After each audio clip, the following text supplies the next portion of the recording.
This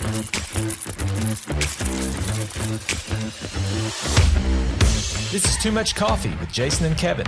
Join us as we dive into music, movies, games, and tech. Part news, part entertainment. Grab a mug and let's start the show.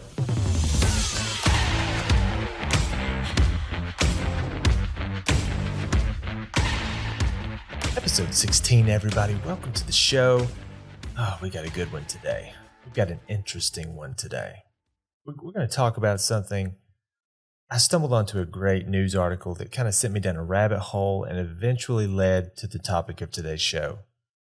Okay, so today we're going to be talking about vending machines. Now stop. Don't go anywhere. Wait. Just hear me out.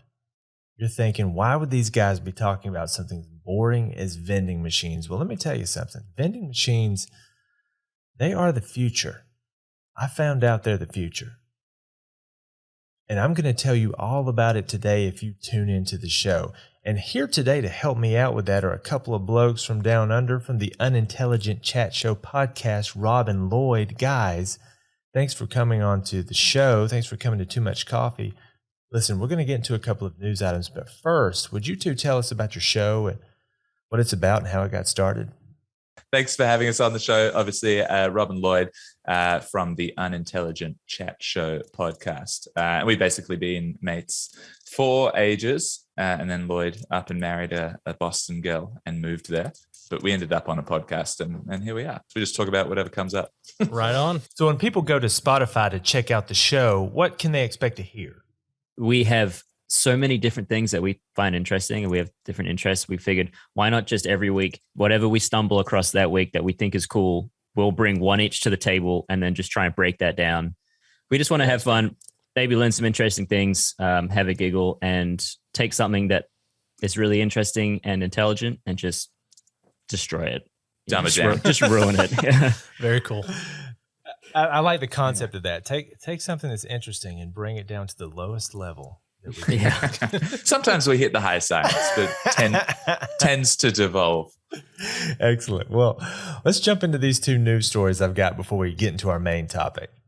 Anonymous. You guys remember Anonymous? Those hacker guys? That's why I remember them. I don't know. I guess you have to take them seriously because they do hack things. How though? There's an anonymous Twitter account or Facebook page. How do they make announcements without all of the federal agencies being like, gotcha?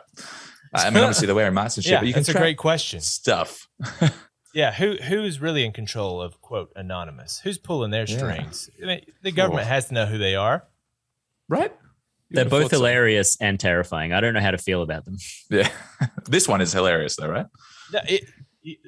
Yes, the video it is funny. Okay, so this is related to the Ukraine war, which everyone is for some reason this war has captivated the world. I guess the nation, everybody is paying attention to this thing. It's become people are putting their flags on their Twitter accounts and stuff like that. But the headline here says Anonymous offers Russian troops Bitcoin bounty to surrender their tanks. Great idea. Interesting. I'd love to know if it worked even once, but it's exactly what they say. So these guys, according to the story, who knows what's true? You can't believe anything anymore. But according to the story, these guys have been hacking Russia, and they've stolen $1 billion worth of Russian currency. And they're saying, look, any Russian guys who are out there with tanks, if you surrender your tank, we will give you 5 million rubles, which is worth something like 39,000 pounds. So I don't know if anybody's taking them up on the offer. They're saying, hey, we'll do this. But I mean, according to the story, these guys are like, they're in the war. Everybody's in the war. Everybody's taking part. The little man, Anonymous, every country's got an opinion. You talk about them being hilarious and sort of terrifying at the same time. Like there's a video on the page of the story that I'm looking at, and it's got the, we are anonymous. Yeah, the scary looking Guy Fawkes mask guy speaking to the screen, and he's like, this is a message to Vladimir Putin. You are doing this and you are doing that, and we have waged war on you. I love the image of a Russian soldier in Ukraine, hands his tank in, checks his phone, he's got $40,000, and then he's just like, shit, now what do I do? Yeah. Do I go home with So 40 grand? I just hang with you guys now. It's like, Yeah. the Ukraine did say any Russian who gave up, they would offer, amnesty and let them go. But like you said, I mean, your family's, in your country. Right. So And they're just kids. Like they've got parents and stuff at home, but they're just going to take 40 grand and right. Yeah, like effects. 40 grand is like a lot, but it's probably not enough to risk, Putin hunting you down later. For someone to give me 40 grand to flush my life down the toilet, I wouldn't do that. But in American, 40 grand, but Yeah. Surely, probably the whole Russian military, at least the ones in Ukraine, they'd be on media blackout, I assume, or something like that. Like they're shutting down everything. Like Facebook is shut down. Twitter is at least partially shut down. Any news that is not like state-controlled media is shut down right now. So they're in complete control of information flow. Like almost 2,000 people have been arrested for protesting the war. It's crazy. They're on it. All right, our final story before we get into our topic. Our friends, the Foo Fighters here. I mean, doesn't everyone love the Foo Fighters? Is there anyone who doesn't like the Foo Fighters? Yeah. I don't think I've ever heard anyone speak ill of Dave Grohl and the gang. Yeah. they're so likable. Dave Grohl and then the other guys who are in the band. You got Dave Grohl, Taylor Hawkins, and then the two other guys. Yeah. Taylor Hawkins and the other dude. The other guy that looks like he's just a dad that sometimes plays guitar. I even read the article and I skipped over that. I was like Dave Grohl, etc., and then went to the next one. The other guys. I don't know. Actually, in a way, I would kind of like to be the other guys because at least you could go to Walmart and people wouldn't bother you all the time. You could go out to eat and people would be like, excuse me, whatever that guy's name. Can I have your autograph, please? If you're Dave Grohl, you can't do anything. Like the bassist of Nickelback has it perfect. He's rich and he's rich, but nobody knows who he is. So it's perfect. But surely the like endless self-loathing of being in Nickelback. Well, everything's a trade-off. You have to pay a price for everything. Well, the boys at Foo Fighters, they've put out some of the most memorable music videos I think I've ever seen. Like, what's the song called? Ready to Fly? Yeah. I'm not getting that name They're on right. a plane. Where they're on the plane and Dave Grohl plays like... It's called Learn to Fly. That's it. Okay, Learn to Fly. So he's doing an Eddie Murphy and he's playing like 5 parts in the music video. And then Everlong, that's a great video too. Where it's some kind of trippy fever dream, like horror movie, kind of weird, whatever thing going on. So anyway, they make good music videos, and I guess they decided they're so good at making music videos, they're going to make this horror movie called Studio 666. Yeah. Actually, and I sent you guys an old video, which I didn't realize until recently, but the movie is out right now. Yes. It's I didn't just know that. it's only out in like 12 theaters. Yeah. So you kind of have to, I don't know, it might be tricky to see it. But anyway, these boys put together a horror film, a comedy horror film called Studio 666. Yeah. And it's so hilarious because I was reading this little interview and they're like talking about how it got made and blah, blah, blah. And it's like, well, we were talking about this idea and we thought it'd be funny. And somebody's name came up and they're like, oh, yeah, I know Lionel Richie. I bet he'd like to get in on this. And then somebody else is like, hey, Whitney Cummings is like my next door neighbor. Let's get her to come over and do it. And it's all these, and so all these people, all these famous people end up in the story, which makes sense. I mean, Dave Grohl's a gigantic, huge rock star. I'm sure he knows everybody, but it's just funny how you can get some dumb idea, but all these people, and so you could just put together like a star cast to make like you're in that position where you can just literally do whatever you want because you know all the people and you have all the money. So if you've got an idea, just do it. Yeah, I tell you, if you got money, you can do anything. That's true. And you guys got stuck with us. Yeah, Dave Grohl, that's Whitney Cummings. You get Robin Lloyd. Listen, I'm not going to call myself Dave Grohl. I can't. The premise of the movie is that these guys are recording their 10th album. They go to this house that turns out to be haunted. So think like Evil Dead style. Like you go to this location, there's evil there. And Dave Grohl is possessed by whatever, this spirit, and he starts killing his own band members. That sounds excellent to me. It's probably terrible. I didn't know it was out. I saw the trailer for it quite a while back, and it looks great. It's probably terrible and awful, like on a technical level. And if you're a film critic, you'd have to say it's bad. But I bet I would love it. I reckon the production would be real good because they've got the cash and the connections. But in his interview, he talked it up a lot, right? He was like, "Oh my God, it's the most amazing thing. It's going to blow your mind." And I was like, "All right, Dave, I don't think it's going to blow anyone's mind, but it'll be funny. Yeah, I'll enjoy watching it. Yeah, it's not going to be a masterpiece of cinema."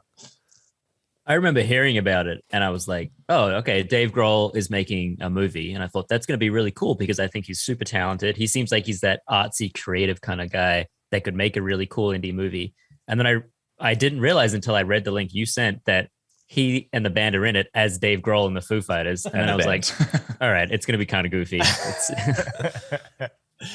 Definitely. Yeah, it just sounds like a fun movie. I'm ready for it. I'm down. Yeah, I love that kind of stuff. It's weird that there are some things that are stupid that I hate and I can't stand it, and then there are some things that are stupid I just love it. Like it's got to be the right level of stupid. Yeah, I guess just everything just has to be right for me. But like Napoleon Dynamite, I watched it not too long ago, and it's like it's so stupid. It's so stupid. Oh, but I love a classic it. though. It is a bit of a classic. Rob, we have stupid sense of humor though. Like that's right up our alley. Hey, how do you guys? Just a side note. How do you guys feel about Hot Rod, the movie? Oh, I've never seen it. Is it good? That I know it's got Andy Samberg. I know it's got yeah. It's early Andy Samberg, and we have a strong Andy Samberg. I don't know what's the word. Love affinity. Yeah, he's a strong influence on our level of stupidity, I guess. I was listening to one of your earlier episodes, and I can't remember the name of the movie, but you were talking about this movie in a sense that it was kind of like a B-grade slasher with a really high-level production. Right. And you were talking about whether the director intended it as this kind of like cross-genre parody almost. Yeah. And I wonder if this Studio 666 is going to kind of be like that, where it's like a high-production B-grade horror. Definitely. Kind of like plays on that a little bit. Yeah, I think that's exactly what it is. It's just, just a fun garbage movie to watch.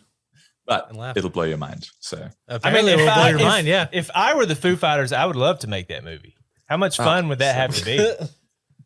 Oh, amazing. Like you're sitting around with your bandmates, you're like, okay, I'm Dave Grohl, so obviously I get to be, the star, and I'm the murderer, and I get to kill all of you. So let's think of awesome ways for me to kill you. I'm going to cut your head off with a cymbal. I'm going to, bite your head off. I'm going to throw you off. They must all be like quite comfortable with him being the top dog, right? And they're just like riding the wave. You might as well just. Yeah. I also read somewhere separate to this that Taylor Hawkins went into the movie, just didn't read any of his lines, and most of his parts are ad lib. That's awesome. Fine. I'll figure this out. Hopefully he's better at it than Will Ferrell. Yeah. That's now. I don't know how you feel about Mr. Ferrell, but his movies never did it for me. And I think a lot of it is because he just makes stuff up. Yeah, hit and miss. There's a couple of classics like Anchorman and some of those, but some of them are real stupid.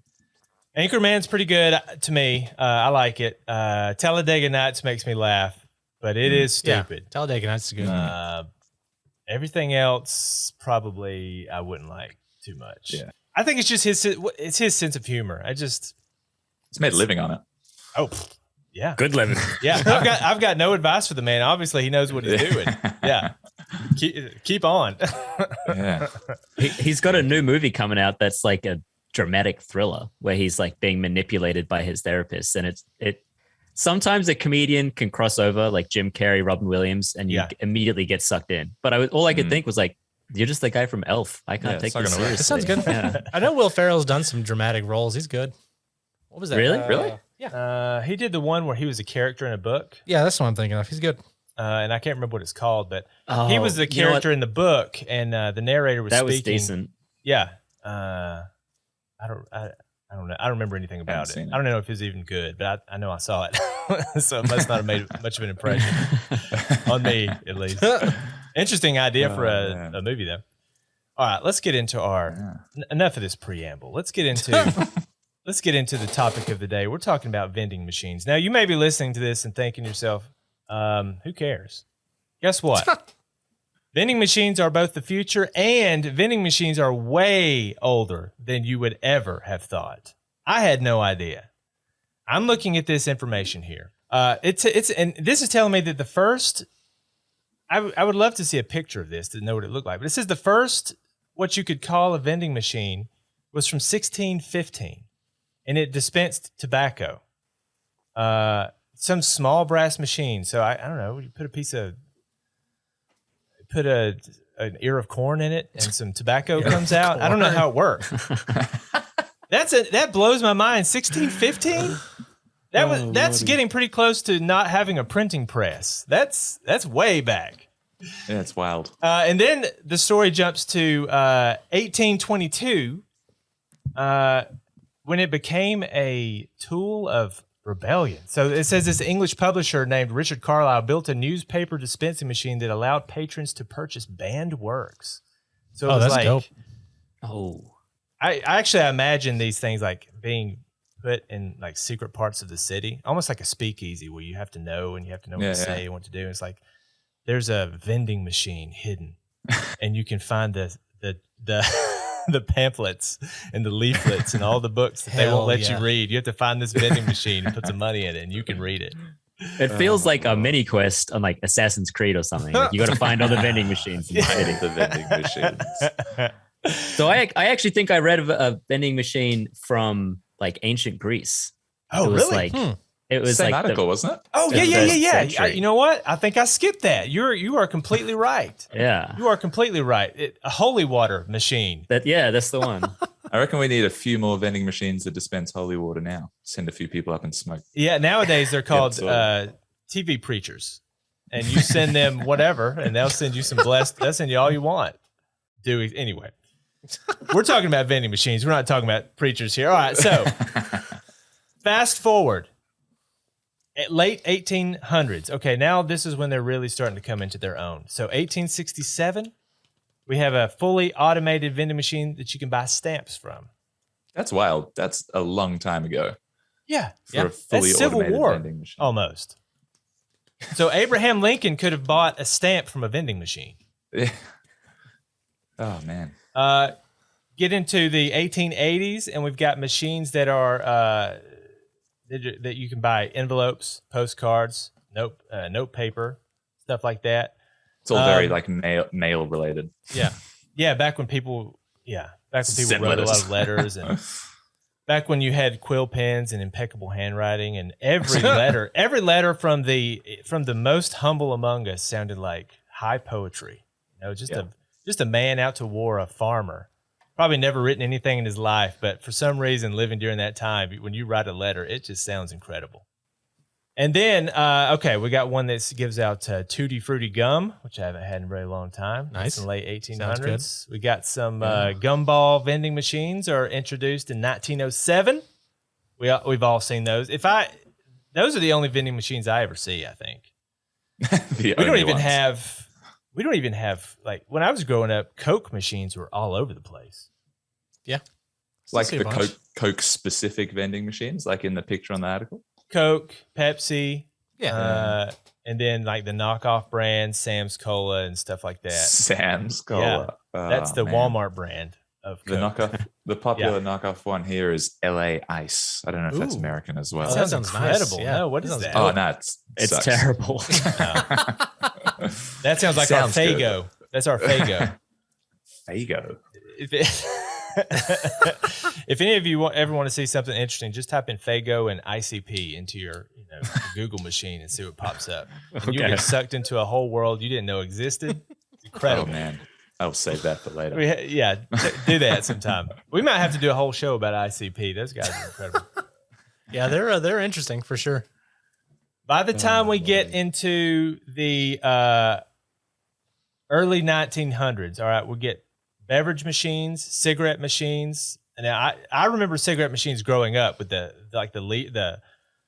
this bar that you pull out. It's a weird machine. I don't even know why. Yeah, I they remember were seeing different those than too. every other Yeah. machine, but those used to be all over the place when I was growing up. And obviously, we can't be having cigarette machines around anymore. You can't do that. Specialty machines. All right. Here's what's interesting about vending machines to me. Because when I think of a vending machine, I think of a cigarette machine. I think of a Coke machine. Snacks. Yeah. Sold out snacks. Sun chips. Right. Maybe get a hot cup of coffee at a rest stop. I'm looking here at a list of vending machine that exist. Fish bait. Why is that the Okay. first one? Fish bait vending machines. That buy some minnows, or I don't know, buy some worms or something out of a vending machine. Online internet time. I'm sure that's old, right? Yeah. It sounds like that sounds sounds like old. some like late '90s like net zero stuff Buy or an, something. yeah, buy an AOL disc. Lottery tickets. Yes, I have. Actually, I do see those when I go to the grocery store. Lottery ticket machines. Of course, you got to have those in South. The South in Georgia. We got to have our lottery ticket machine. True. Books. Have you ever seen a vending machine that dispenses books? That's amazing. Electronics such as iPads. I think we're getting into some stuff from other countries. That's what's interesting about vending machines too. They're so pedestrian here. But if you go to Japan, It's amazing. oh, That's unbelievable. you can buy robots out of vending machines over there. You can buy I don't know. You can buy do grocery shopping basically out of a vending machine. you can buy ties, clothes.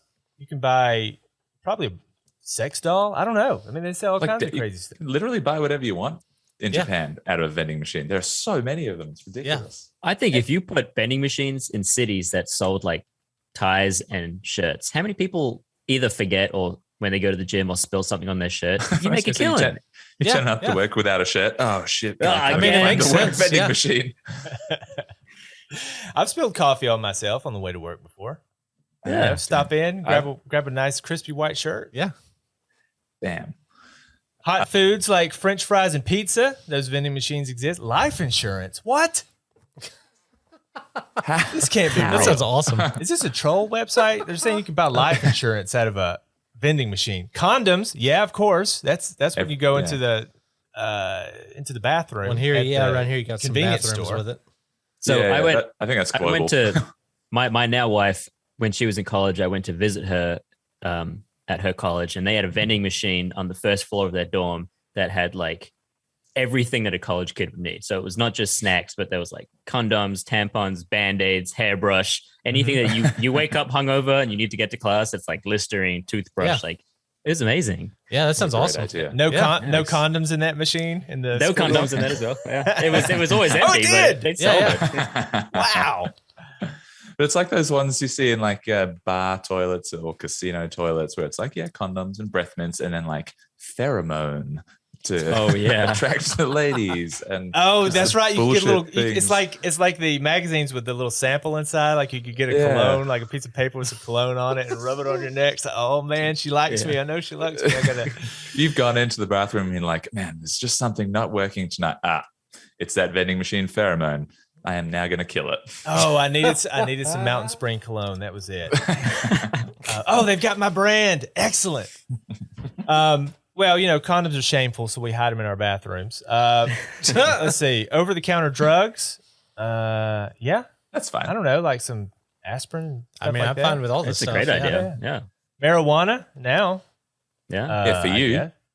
Oh, I read something about that, and maybe I sent you this. I'm not sure, but apparently people who frequent like dispensaries, they like vending machines because people who don't like, I guess a lot of people go there and they have so many options. Like, oh, there are 58 types of weed, and we have weed in this, and weed in that, and weed in the other thing, and like people have questions because there's a lot to ask. Well, if I'm buying like weed brownie or something, I have no experience with it. I do want to know exactly how much to eat and what it's going to do. So I get it. Yeah. But apparently the people who go there a lot and know what they're doing, they like the vending machine because they don't have to wait in line while somebody has all the questions answered. They can just go to the vending machine and get exactly fair what they enough. want. Yeah. Yeah, that we makes have one sense. near us, and when we went, it's kind of intense. They like push you in the door. It's like rushed. It's really well organized, and you're like, this is not a very chill place at all. You guys need to dial it down. You need to Relax. try some of your own product. We're making Yeah. money. We got to Smoke up a go. little, Yeah. Jay. Dispensaries are a foreign subject. We do not have that here. Is it not legal at all anywhere in Australia? Not at all. I think it's been talked about, and maybe it is potentially legal for medicinal purposes only by prescription over east, like in Canberra, the capital, but certainly not here, and certainly not to the level you guys have it.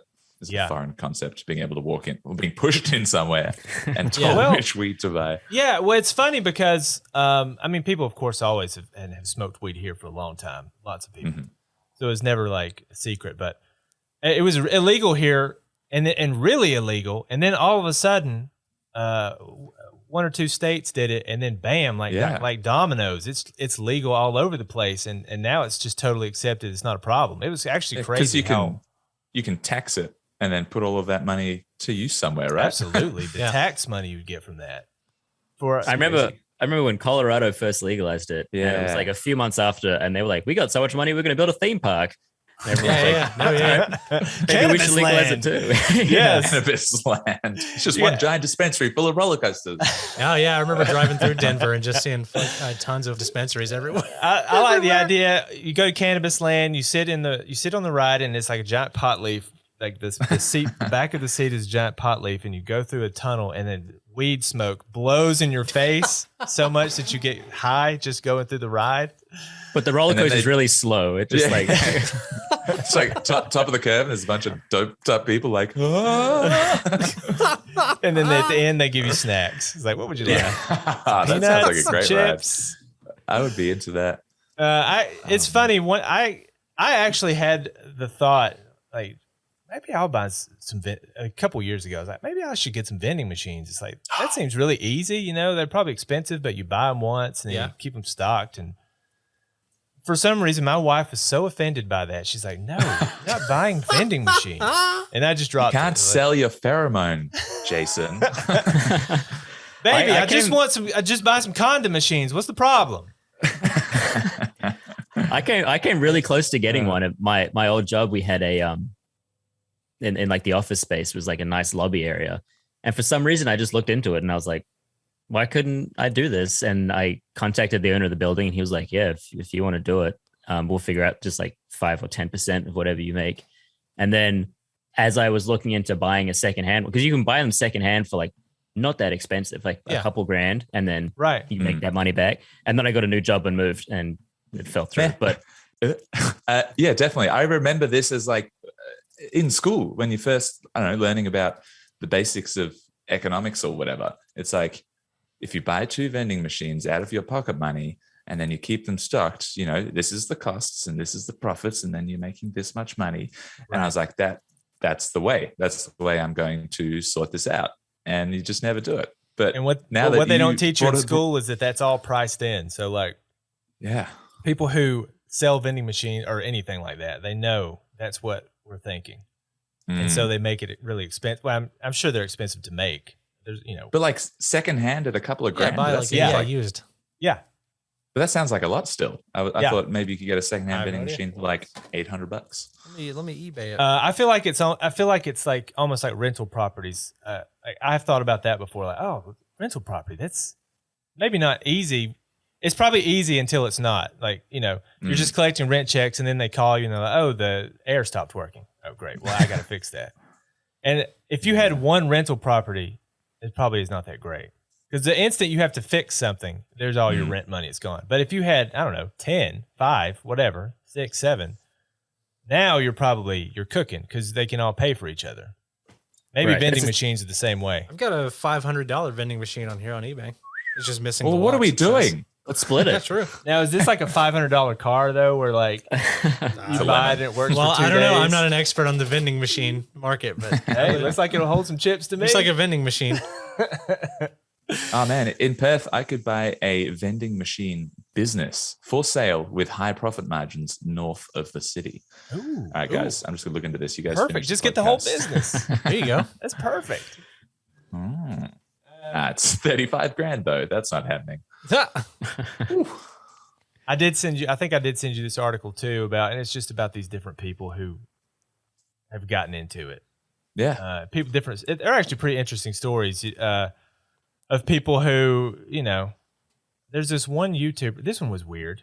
Let me find it. This YouTuber. I don't know. All right. Do you know what a skein is? SKEIN. Nope. I meant to look it up and I completely forgot. That's right. Here we go. Skein. SKEIN. Yeah. Is that just like a roll of yarn?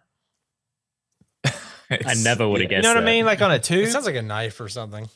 It Yeah, says, it sounds like an yarn. Israeli special forces combat weapon. Yeah, well, it just has as two a definitions. One is a length of thread or yarn, and the second is a flock of wild geese in flight. yarn. Oh, there you go. Oh, excellent. So they're either selling one of those or the other out of a vending machine. Hopefully, the geese.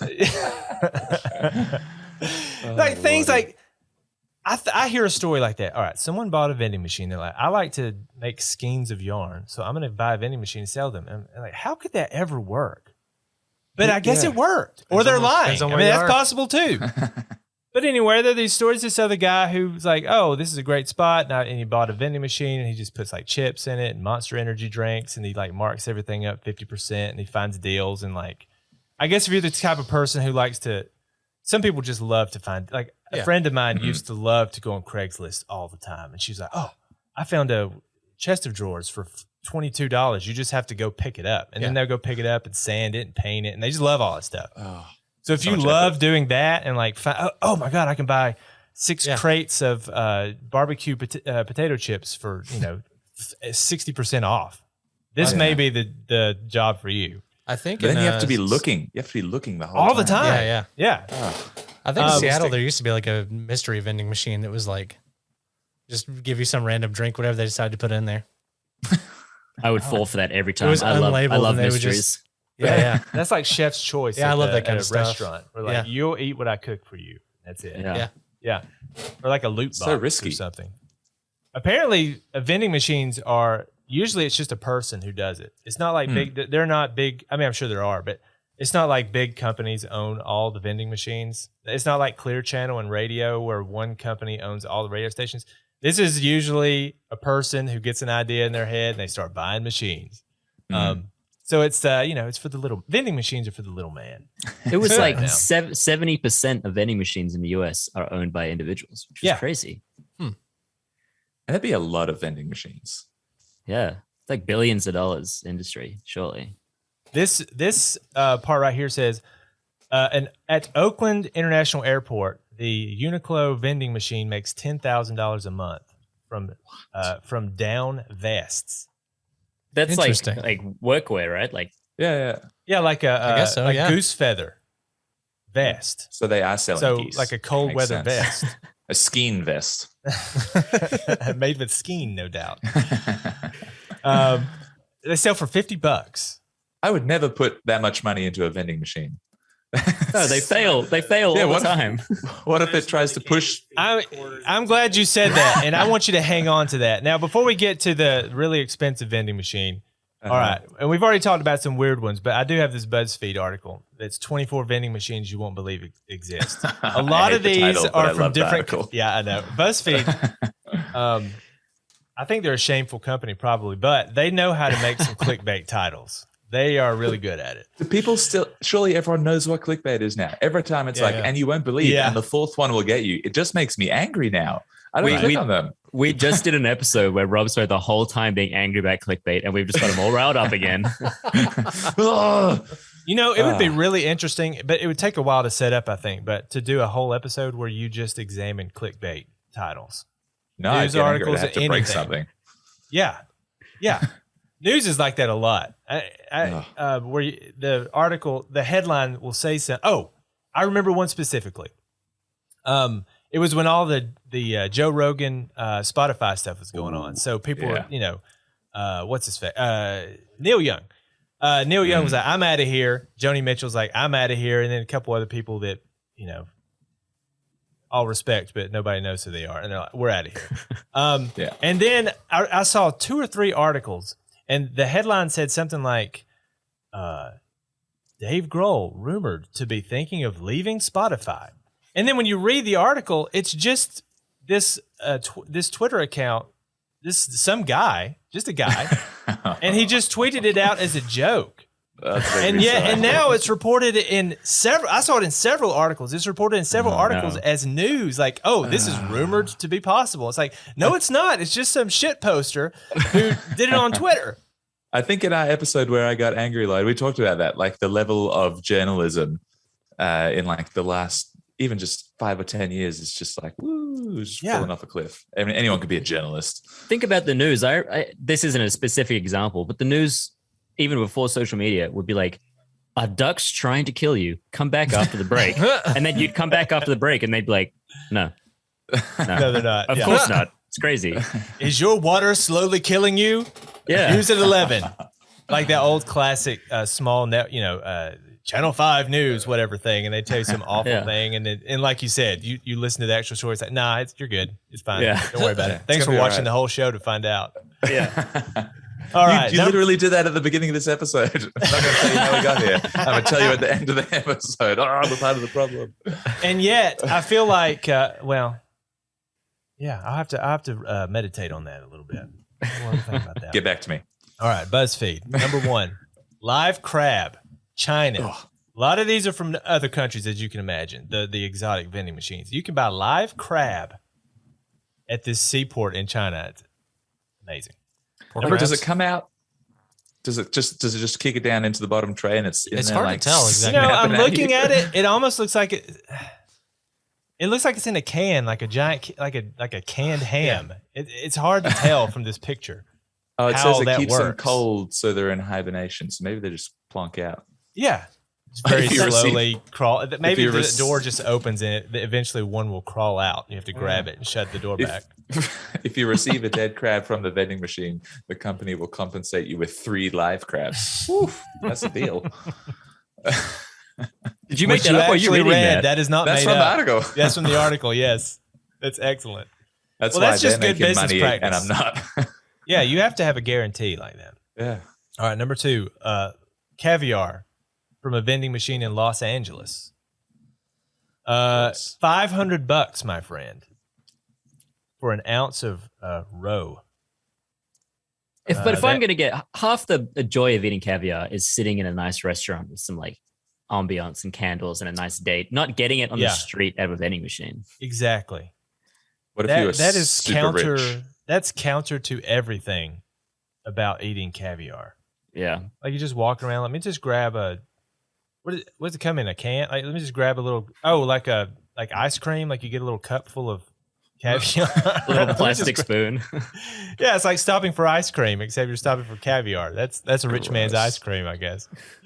Oh, Number- man. Number 3, the lettuce vending machine in Japan. And what's interesting about this? Actually, the machine looks awesome. But what's interesting about this? First of all, the machine costs $90,000. Woo! That's what you need to buy to get into this vending machine game. looks dope. But apparently, this thing grows the lettuce in the machine, and then people That's buy it crazy. somehow. I stopped at this one when I was reading the list because it made me angry initially because I was like, I get it, right? I get French fries, pizza, mashed potato, crabs, like they're all kind of like comfort foods. Yeah. And then I saw lettuce and I was like, who's getting lettuce out of a vending machine? But like you say, it grows the lettuce, and their target audience is Honestly, restaurants that can have fresh grown produce in their kitchen, which I think is an Right. amazing idea. oh yeah, I guess that's interesting. I was gonna say it kind of makes sense to me, just like because I never buy lettuce because the only way you can get it around here is like a huge amount. But if I just wanted like just enough to make like one sandwich or something, that'd be nice. Go to the vending Oh, machine. can and it buy do that? Yeah, I don't know. I don't know how much That you would- get. Because that would be great. Because we do the same thing. We buy like a head of lettuce here, and then you use a little bit to make a sandwich or a salad, and then it's a bunch of lettuce that just sits in the fridge until it goes Yeah, gross. it goes bad every time. Food is so sad because I like to keep carrots around, celery around, stuff like that. I like to cook, but the problem is I'm not. I just don't cook that much. So like if I buy stuff like that, it just rots because nobody else uses it but me. I'm not crapping on everybody else. It's just so it's hard to keep that stuff around. And then when you need it, you're like, oh, I got to go to the store. All right, number 4, pizza vending machine in Europe. That one's pretty straightforward. Yeah, Pizza. that sounds dope. But a Well, machine that you put some money in and it cooks your pizza and pops it out, that's pretty cool. Yeah, you say straightforward. I thought this one was one of the coolest ones because Yeah. it's got to do so many things, and it's enormous. Yeah, It's probably real shit pizza though. it'd be really interesting to see like a teardown of it. See how it Yeah. works on the inside. That'd be Yeah, how fascinating. it's made. Yeah. It's just a couple of little Italian dudes behind those 3 panels. It's actually just it's not a machine at all. It's just it's a wall, and there are Yeah, guys back in there front of cooking the kitchen. pizzas. You get a 10.5-inch fresh pizza, 24 hours a day for $6. In 3 minutes. That's crazy. That's dope. Number 5, a banana vending machine in Japan. Sounds perfect That's for cool. me. Yeah. Buy some bananas. Cool. Two banger vending machines back to back. That's at a train station. It also has a picture of a pineapple on the vending machine. Yeah. Like, why? Oh, It's clickbait, Rob. Oh, It's crap. don't even. I'll write him an email about that. Number 6, mashed potatoes vending machine. This one I love. Oh, this is my favorite one. This is like, and I think it's, at a 7-Eleven in Singapore, it costs $1 and you get a cup of hot mashed potatoes with a vat of gravy. Ooh. I imagine it comes out like soft serve mashed potato, and then like at American movie theaters when you get like the butter pump, it's like a pump of gravy. Yeah, there we go. Oh Sounds my god! amazing. So it must be just like a snack. Like it's like when you go if you go in a convenience store here, you can get some nachos, get a hot dog, a donut, something like that. Just a little Go to bit of mashed Singapore, potato. get yourself a nice cup of mashed potatoes. I like to imagine that you literally get like a drink cup and you just put a straw in there and drink and it. just slurp it out.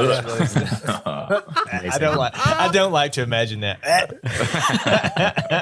I like I would mashed do it. potatoes, but I don't know about all that. Number 7, French fries vending machine. Now that's cool. Great idea. Hot fresh fries. As long as they're fresh cooked, because they get soggy and awful quick. It says fresh on the front, Lloyd. So This you have to says when an order comes in, the robot genius who lives inside will flash fry them for 2 minutes and season them before serving. So you have to wait 2 minutes, but you get fresh, cooked French fries. That's worth the wait. Sounds like a winner. Pretty good. Number 8, beer and sake vending machine in Japan. Big fan. Number Huge. 9, eggs, milk, and cheese in Germany. That's pretty Weird. It's pedestrian, but I guess It's convenient. very German. It's because it's like the most efficient. What do you need every day? How can we give it to you in the quickest possible way? Sausages, eggs, milk, and cheese. What a day. And you know what? Probably none of it is refrigerated. Do they even refrigerate things in Germany? Eggs? I would assume. Eggs are just sitting around. Well, I actually have a little tidbit on that because in Australia we don't refrigerate eggs like in the US, and it's because in the US the eggs are cleaned before they're put in grocery stores, and it cleans off like the bacterial layer from the chicken, so they become vulnerable. Whereas in Australia they're not clean and they can survive for ages, we do Interesting. put eggs in the fridge. but they're also on the shelf. Yeah, in a fridge section. No. If you go to Woolies, there's eggs on a. I go there every week, Lloyd. I worked there for 2 years. Oh my God. Mic drop. We'll take this up at a different time. Look, I just got to fly down there and see for myself and find out. Yeah, if you could actually.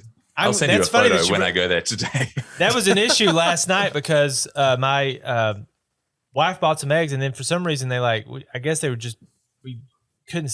It's like when you block something out, you just can't see it. It's right in front of your face. So we bought some eggs and then left them out on the counter all night. And this morning we're like, well, should we throw them away? Are they good? And we're like, well, some places they don't even put eggs in a refrigerator. So I went, Really? I looked. What you just said is exactly what I saw because I looked at it, was like, was it going to kill me or not? And what you said is exactly right.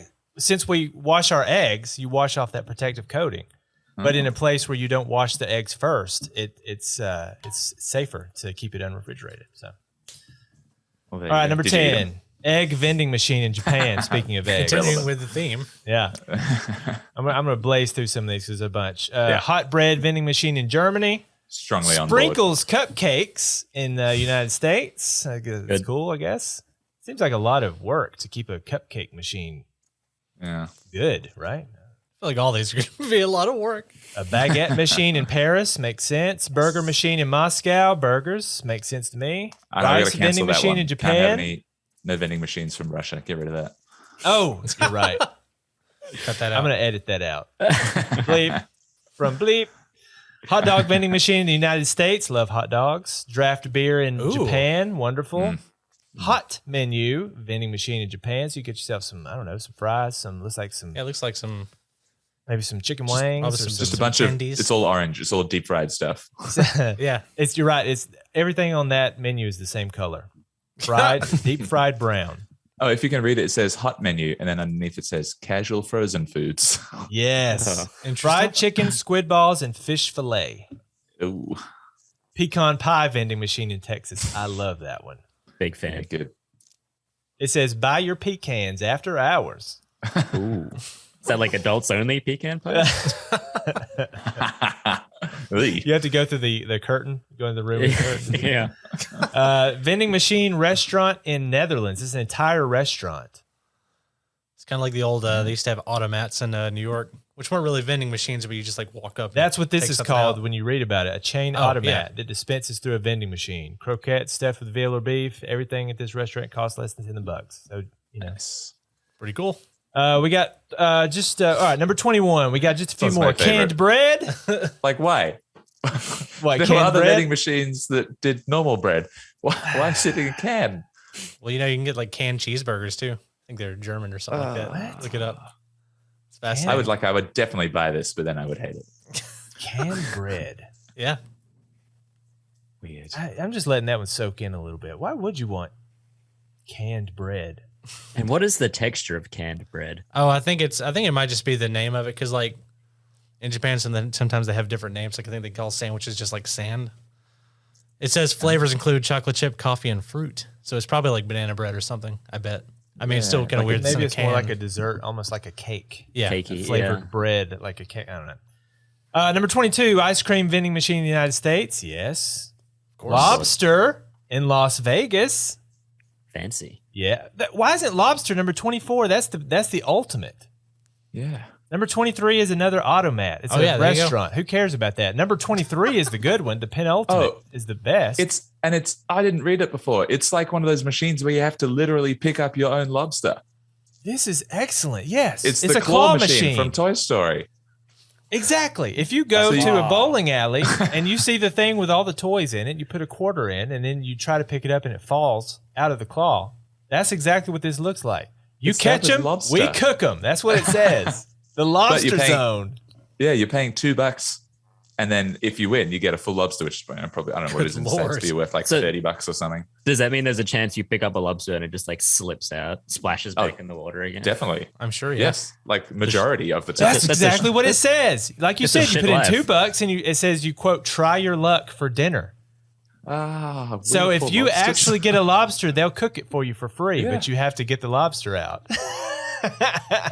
So these, Damn. I'm these rooting for the lobsters, they spend Oh. their lives being partially abducted every now and again, just like float up and then back Yeah, down sucks again. for lobsters, man. It That's suck- horrible. It does suck for lobsters. They got it bad. I mean, and you cook them when they're alive. You throw them in the boiling pot. It's Yeah. rough. Well, fucking horrible. Stop being so delicious.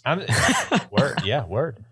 This is a great date flex. I'm imagining a couple on their first date, and the guy's like, "Hey, you want a lobster?" And he's like, tries to win a lobster for his lady to impress her on a date. Yeah, fails at the claw, ends up going to the canned bread machine. Yeah, Done. That's sorted. like the consolation prize. Here's some mango canned bread. All right. Let's get to the future.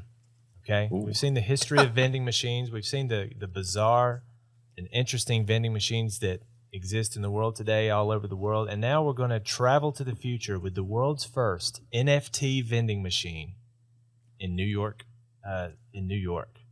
Manhattan. This is what got me down the whole rabbit hole. This article. This is from The Guardian. And the headline says, "What did I just buy? I tried to use the New York's first NFT vending machine." You guys probably wouldn't know this necessarily, but Kevin and I sort of crap on NFTs on a regular, probably every single episode. I'm sure we say something about them. I listened, and at least I am strongly on board. Yeah. the Bitcoin, the blockchain, the NFTs, and all the crypto. I don't know. I can't. Yeah. What is your impression of all of that? What do you think about it? Total bullshit. Yeah. I just wish I'd bought in when it started. Me and you both. 2011. Just buy as many Bitcoins as I yeah. could have. I haven't read as much as it sounds like you guys have read. I haven't put in the effort to try and understand it, but I know for a fact that I think NFTs are real stupid. Crypto and Bitcoin, maybe. NFTs nah. NFTs are objectively stupid. Not to say that there are zero interesting NFTs. I was listening to some guys last night. Okay. I follow a couple people on Twitter who are into NFTs. And so they had a space open. And I popped in there and they were just, they were just talking about stuff. And every single person in there had a stupid picture as their profile, a assumedly an NFT that they bought Yeah. and did not steal. But if you just do a little like research NFTs for 5 seconds, it's like every one of them feels like a total scam. So first of all, they all look terrible. All of them look terrible. Maybe there's one project that looks cool. Maybe CryptoPunks was cool because like it was the first one. These pixelated, weird, like this art project. Oh, we've got a limited supply of these things and you can have one for this much. It was like one of the first, if not the first, NFT collection. That's kind of cool if you're the first.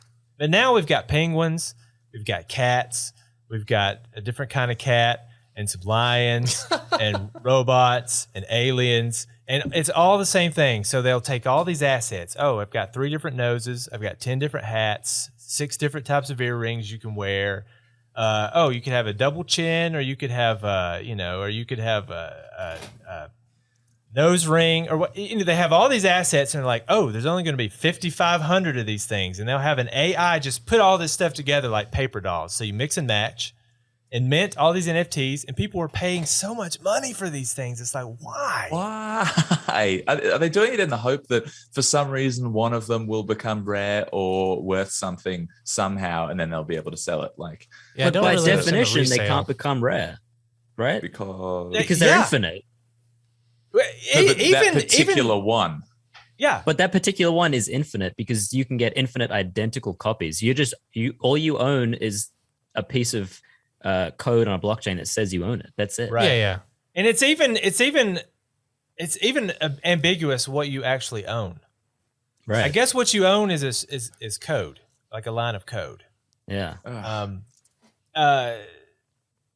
These things are being argued in court. God forbid, I couldn't imagine the poor judge having to listen to someone explain it. We talked about this in the last episode. I think the last episode where some guy was in court and he had his NFT stolen from OpenSea, and he's trying to explain. Look, it's rare. Number one, I guess they all have a rarity score. He's like, look, Justin Bieber paid this amount for his. I've got the same kind, but mine is like this rare and his is that rare. So mine is worth more than his. And I'm imagining just a normal person trying to absorb it. So it's like, what do you own exactly? What is it? Yeah. And why? And who? Okay. Now, if you're speculating, you're just trying to make money on this stuff. I guess I get that. But one of the people in the space last night literally said, people buy them because they're bored. It's like, and I think a lot of it is just the community, because every one of these NFT projects is a community. Uh-huh. So not only is it that you're buying these pieces of artwork, but you become part of this however many people in the community, and they all have one, and they I guess they're all friends and they talk and hang out and stuff. But I guess that's what you're buying into in addition to just the artwork. But I don't get it. I do not get it. I saw early on someone use the analogy. It's like when kids play Call of Duty and they pay a couple bucks to get a gold gun, or they pay a couple bucks for a new skin. It's like, Right. That was a really early example of an NFT. And I was like, that makes total sense to me, because you're buying something online as to like be unique, to be cool. And for a couple bucks, sure, I can understand that methodology. But then for it to blow up into like you said, speculation and investment and this crazy amount of money is stupid. I don't understand. How are you going to like resell your bored ape for anything know. even Yeah. resembling what you paid for it? And so this article is like a vending machine with just physical NFTs of colors. Like, Yeah, you can buy 2 things. It looks like you can buy 2 things from this vending machine. You can buy a. This is surreal. I'm asleep right now. You can buy, and it's in quotations. You can buy a color for $5.99, or a quote party pigeon for $420.69. what is that? So this guy from The Guardian, bought one of these for the story. He's like, I don't think my boss is going to let me pay $420 for a quote party pigeon, so I'll stick with the color. So there's a picture of what he bought right there. You put the money in this machine, you get a little box. It looks like it should have cigarettes in it, and you get a QR code. You scan this thing with your phone, and you put in some information. Hey, maybe this is a great way to build an email list. I don't know. But you scan this thing with your phone, you go to a website, you put in a little information, and it mints your NFT, based on whatever, your code, the QR code. What's funny is So this guy tries this machine. He puts the money in. You know how vending machines do. It messes up. He's shaking the So machine, good. smacking it, trying to get his color out that he paid for. It wouldn't come out. And so he puts he pays for it again to get the one behind it to push the first one out. So the first one falls out, but then the second one is still stuck. So he's out, whatever. So anyway, he buys two, he gets one. So he scans it with his phone. He goes to the website. And then he said when he minted it, you have to enter this 12-digit sequence on a slip of paper. It mints your NFT. And he said when he did it, he just got a blank square. So it didn't even work. Oh, damn. And he's talking to the guy who owns the machines, and he's like, "Hey, all right." His quote is, "That's embarrassing. Sounds like you might have got a misprint." Yeah. The reporter said, "Hey, maybe since it's a flaw, my NFT will be more desirable." And the guy's like, "Yeah, hey, maybe future generations will look upon your error in the same way they look to whatever that word is, errors with joy." So whatever. Is it supposed to be worth more money because it's a mistake? It didn't work. The guy got ripped off, and then he got ripped off, and then he got ripped off. So I really hope these things just pop up all over the place, and people are buying colors and buying penguins and buying I just buying say, a color. but it's not you don't even own it. Oh, it's done. But I really resonated with the tone of this article because obviously the guy writing it thought So it was condescending. bullshit. You're so right about that. The tone is pitch perfect. It's so good. And he makes the founder of this neon company sound like an idiot. And I love that. Oh, that line when he's like, "Oh, my ex took my kettles," and just like you can boil water in a frying pan, you can buy NFTs with that crypto. And I was like, you can, but you shouldn't. Yeah. Maybe get a kettle or some real money. Oh, there's a great line in here that I want to read if I can find it. Here it is. Okay. "I didn't think my editor would be thrilled with the pigeon, so I bought the color. It turns out, meant a piece of paper inside the carton with a randomly generated code that would allow me to, quote, mint an NFT, claiming ownership over one of 10,000 colors. As we said, how it could be worth anything when you get 10,000 of them, I don't know. Bermholtz tried to clarify. It's that it's impossible to own now, this is the guy who owns the machine. This is what he's saying. It's impossible to own a color. What you own is a ledger on the Solana blockchain that represents that particular color, and we allow people to collect these colors to trade them and to sell them." And I had to stop when I got to that line. I just had to let it Wash over you? swim around my brain. Vomit in the trash can and then get back to It's it. like I just have to own more things. Yeah. But then way down the bottom of the article, he's trying to explain it. And he's like, this is his quote as well. Like, people having fun, collecting things, showing off their taste, flexing, and connecting with other people online. That's awesome. Makes me happy. I get up every morning excited to talk to artists who want to sell on Neon. Yeah. And then the author's just like, I wasn't sure who I could flex to, though. Yeah. Yeah, he said he stood on the street like for like half an hour. No one gave a shit. No one cared. That's a big part of the NFT, I guess, is the flex. You know, it's like, oh, I just got $1.5 million to spend on some stupid thing. Yeah, it's Who just like, cares? ooh, I have my thing and you can't have it. So, there you go. Yeah, if there were two guys and one had a collectible NFT color piece of paper and another guy had like a 69 Mustang that was really well done up collectible classic car, I would not talk to the other guy at all. I would want to go and see the proper collectible thing that's actually really cool and everyone has an interest in. Like, if you buy a color from a vending machine, that's an anti-flex. You flexed against yourself. Because if you couldn't tell anybody that story, you'd be embarrassed. Like, oh, what did you buy? How much was it? What did you get? You paid for that? But they're all flexing to each other on the Neon platform. I don't know. pretty Oh, much. son, I got fuchsia. You can't find that anywhere. That's it.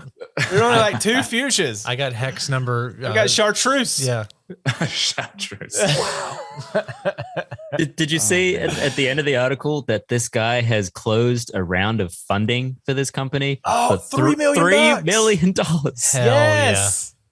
Wow. Yes. And one more thing I like. This was so great too. This is the guy talking as well, the owner. He says, you're buying it to show it off, the co-founder told me, adding, We make no promise of future value. I would never sell something to someone as, oh, this is a great investment. I think you should buy something if you like it and you connect with it. Sure, Say, buddy. oh, I'm connecting with your Fuchsia. color. With your party pigeon. So it's like, I think it's like you said, who was it you, Lloyd, said, like, people are buying it because they're bored. They got nothing else to do. Like, just go outside for a little bit. I think that's a huge, and it made me, that'd be interesting to talk about too, is just like the amount of things that we do because we're bored. I mean, what do you really have to do in this life? Eat, sleep, get married, procreate. But boredom, the things that drive. I mean, if you just got tons of money and you got life figured out, like you got all this money sitting around, what are you gonna do? I don't know. Buy an NFT. Buy a 69 Mustang. Yes. Buy an NFT. Buy a $6,000 guitar. I don't know. Yeah, buy the Rolling Stones guitar. Yeah. I can't imagine Real just having things. enough money to There's some artwork you can hang on the wall. I think they're just like probably alienating all of the Gen Z listeners. I don't know.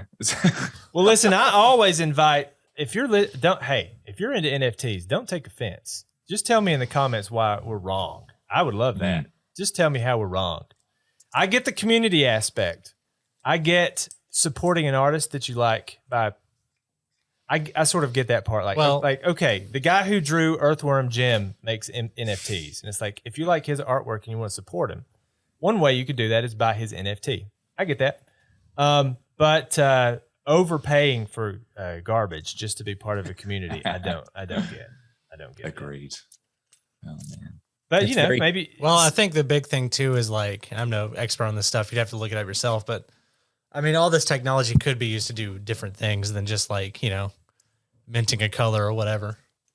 You could use the blockchain the technology. future of it is games, I think.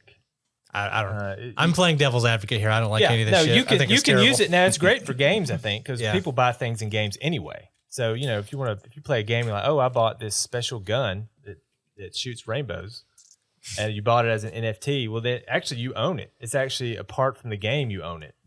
You could maybe take it to another game or sell it to somebody else. I could kind of get that as an item in a game.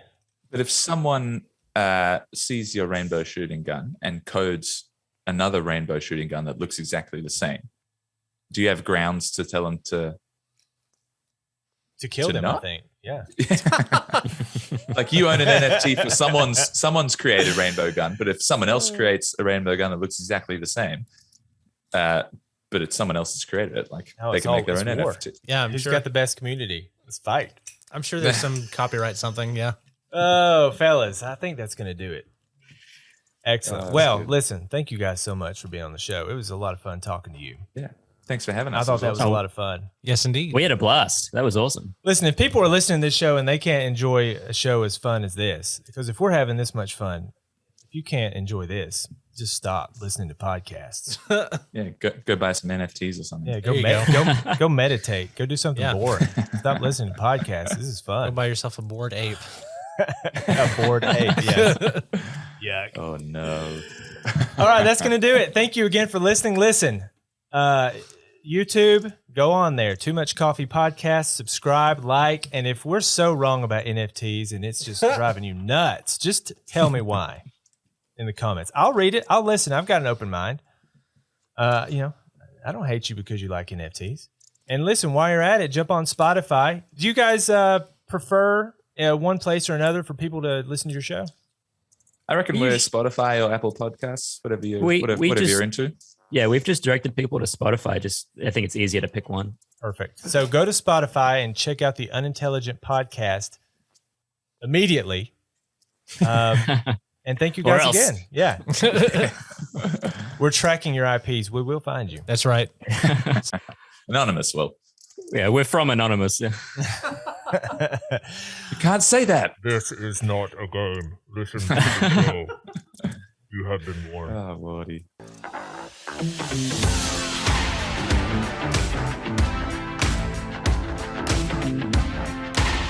Thank you for hanging out with us for another episode of Too Much Coffee. Listen, it only takes a second. You can help the show enormously if you like, subscribe, leave a comment, follow, and rate. And you can follow the show on Twitter at TMC Brewing. See you next time.